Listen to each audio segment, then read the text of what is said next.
ल साथी हो, हामी चाहिँ बन्दीपुर यहाँ पुगिसक्यौँ। अब यहाँ गाडी पार्किङ हामी गऱ्यौँ। अब यहाँदेखि हामी चाहिँ माथि चाहिँ जान्छौँ। अब चाहिँ गुरुजीलाई हामी पर्खिरहेछौँ। बाटो जाने यही पछाडिको बाटो सबैको गाउँतिर जान्छ होला। त्यही हाम्रो होमस्टे छ, बस्ने खाने पिउने जे छ, जे मजा मस्ती गर्ने सब पछाडि छ। सब चिज यहीँ हुने हो। सरजाम सर आउनुहुन्छ यही बाटो थाहा भइहाल्छ नि। अब चाहिँ हामीले जाने भयो होइन, आउँछन्। यस्तो छ गाउँको, पुरै चारैतिर पहाड, बिचमा गाउँ। अनि हामीलाई चाहिँ एउटा यहाँ होमस्टेको प्रथा के रहेछ भने आउने टुरिस्टहरूलाई बकाइदा स्वागत गर्ने सिस्टम हुन्छ। फुलमाला लाएर अनि बाजा त छैन होला पक्कै, हामी चाहिँ ढोली मारेर जाँदा त्यस्तो थियो। यहाँ चाहिँ फुल दिएर हामीलाई चाहिँ स्वागत गर्ने चाहिँ यहाँ प्लानिङ भइसकेको छ।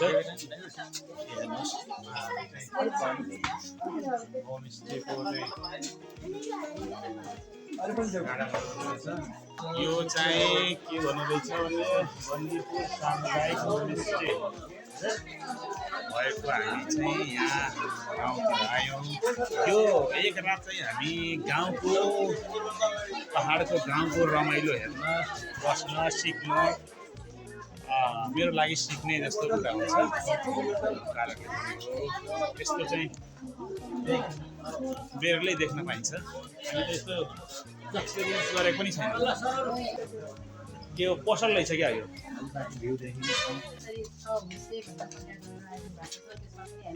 बन्दीपुर सामुदायिक होमस्टेले पनि भन्छु। थाकेर आउनु भएको छ। अब टोलदेखि गोर्खाबाट फेरि बन्दीपुर आउनु भएको छ।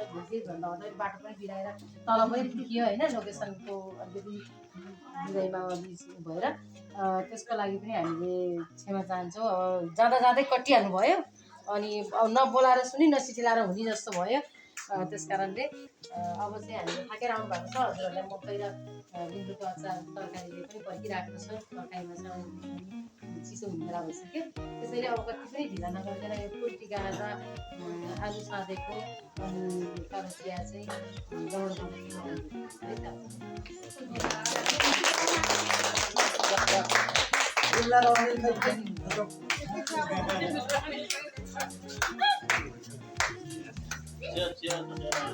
यहाँ चाहिँ अब उहाँ म्याडमहरूले चाहिँ हामी सबैलाई चाहिँ के साँधेको आलु र चियासँग चाहिँ उहाँहरूले स्वागत गर्नुभएको छ।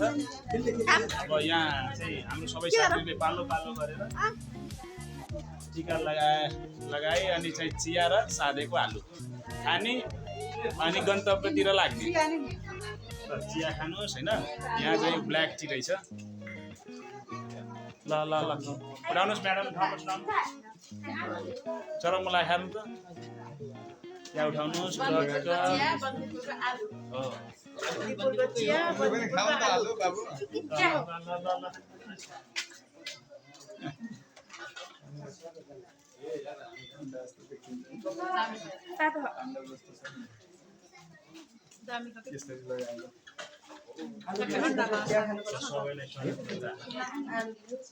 हाम्रो मिसको पनि चाहिँ स्वागत भयो।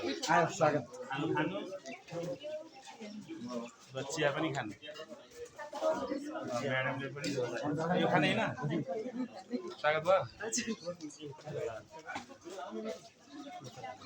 ल हाम्रो अनिल सरको चाहिँ चिया हाम्रो श्रीधर सरको पनि यहीँ हुनुहुन्छ।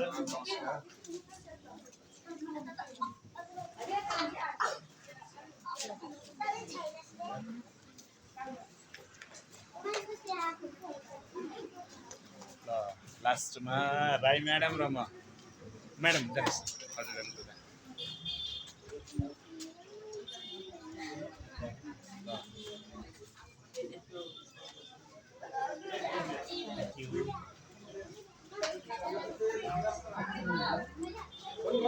कतिजना आउनु भएको छ? हामी 17 हामी चाहिँ सबैको स्वागत दिदीबहिनीहरू चाहिँ कतिजना हुनुहुन्छ? दिदीबहिनी हुनुहुन्छ 2 4 8 जना हो। 8 जना दिदीबहिनी हुनुहुन्छ है। जेन्ट्स चाहिँ 9 जना ड्राइभरले 9 जना 17 जना छौँ है। गुरुलाई बोलाउँदा चाहिँ अहिले चियाको मजा लिइरहेको छ ल यो हाम्रो यहाँ टुरिस्टहरू पनि गइरहेको छ। सक्सेस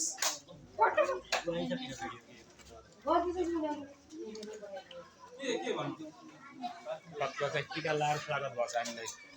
यो हो कि होमस्टेको असली मजा, चिया खाने, चिसो मौसममा बस्ने, गर्मी एक दिन छल्न पाउने हो। अनि हाम्रो यहाँ वरिष्ठ ज्यूहरू चाहिँ यो टिमको अभिभावक ज्यूहरू यहाँ हुनुहुन्छ, बाटो बिराउने हैन। अनि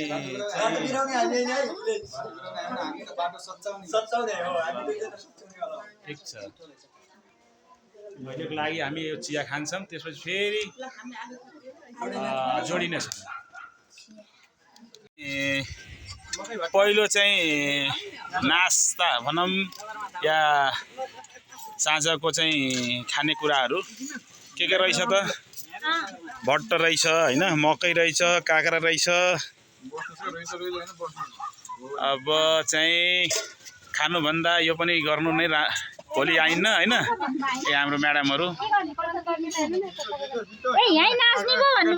हाम्रो मकै चाहिँ मेरो थालमा यस्तो रहेछ होइन। हामी चाहिँ बस्ने 6 जना यो घरमा बस्नुहुन्छ।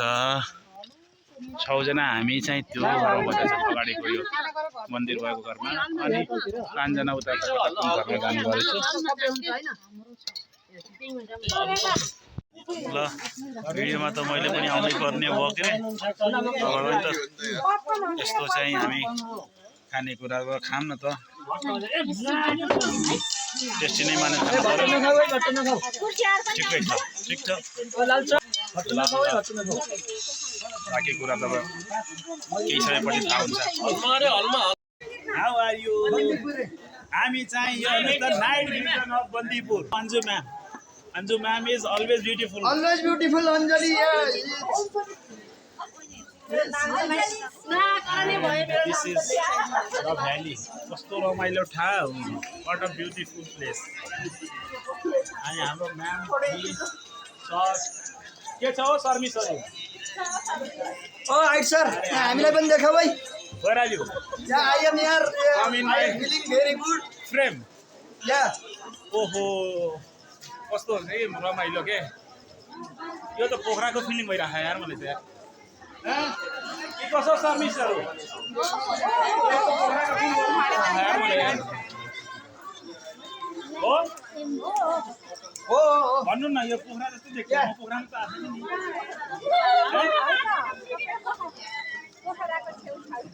पोखराको छेउछाउमा हो। यो गीत छ। यो के हो? यो पोखरा हो कि के हो? कुन ठाउँ हो यो? बन्दीपुरैमा। बन्दीपुर और पोखरा लेक साइड। ओए Oh, right. from Japan and China. Tell me, यो त छेउमा फेवा तान Oh, guys, एउटा टिकटक है यही बसौँ बसौँ बसौँ। this is the Bandipur or Pokhara.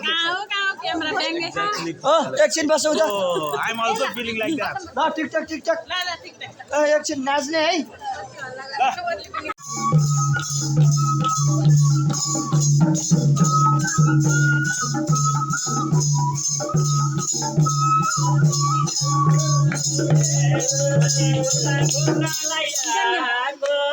घुम्नलाई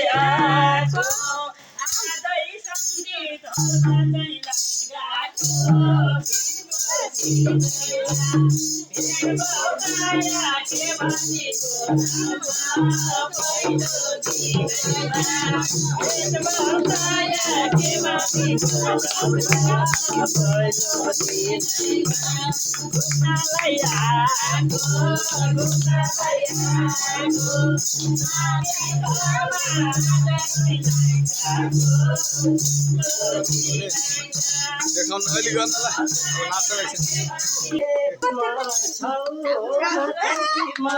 नाच्छ कर्मै खोटो रहेछ त के गर्छौ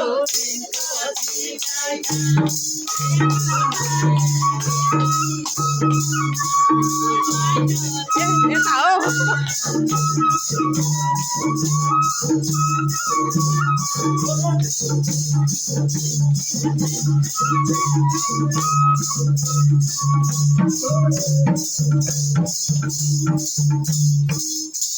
किन होला हरमा चाहिँ अँधेरो